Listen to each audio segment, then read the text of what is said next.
Guilt, hopelessness, mood swings, anxiety, irritability, fatigue, lack of concentration. These are all things that normal college students go through all the time. But when you put them all together, these could be symptoms of depression. It's really important to know the symptoms of depression because it could affect you or anyone in your life.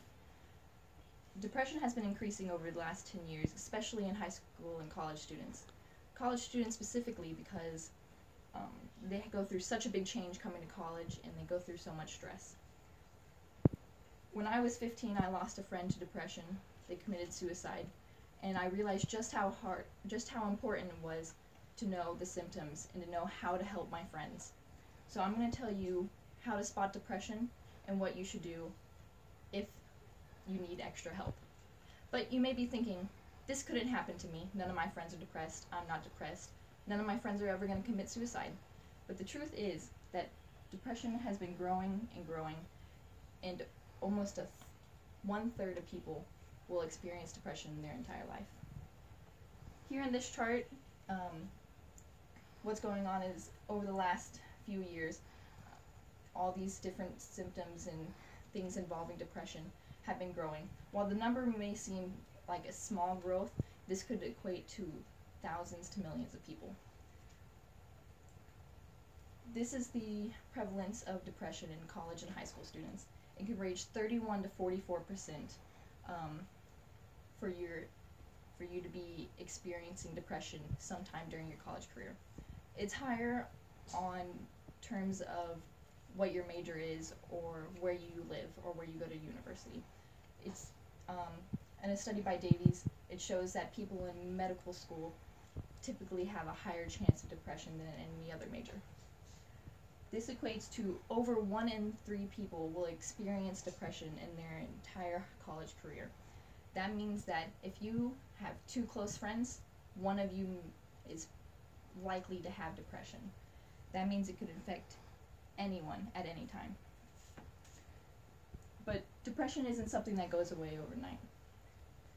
It takes at least 2 weeks, and you have to have some of these symptoms. Some of the symptoms you need to look out for are a change in mood. This isn't just that they're becoming melancholy, they're getting sad, they're talking depressed all the time. This could also mean that they're irritable, or they're losing interest in stuff that was normally interesting to them.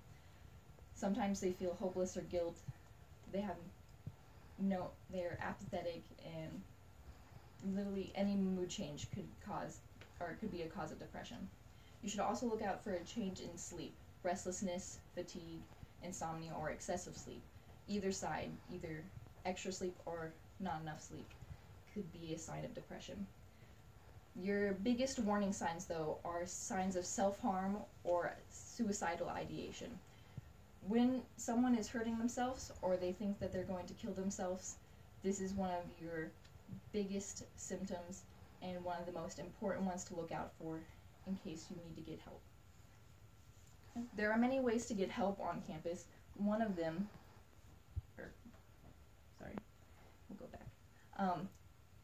Many people feel like they would be able to help their friends when they had depression. They would feel like they would be able to go to their friends and help them, but only 13% of people actually feel confident assisting or finding help for those friends.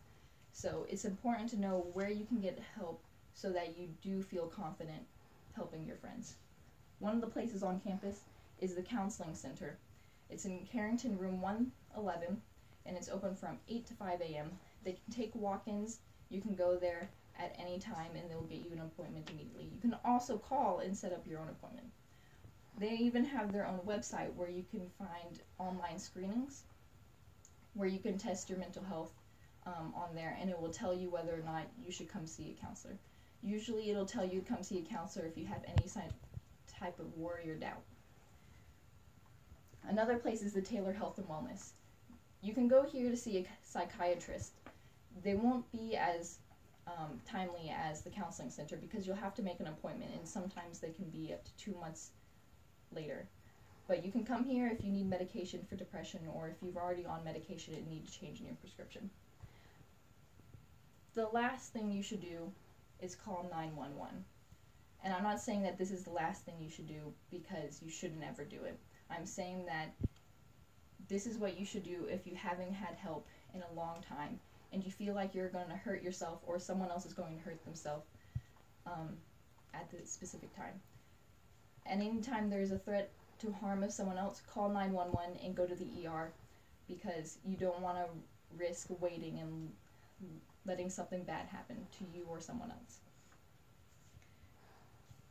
Now that you know where to go and how to spot depression, you can potentially help not only yourself but everyone around you.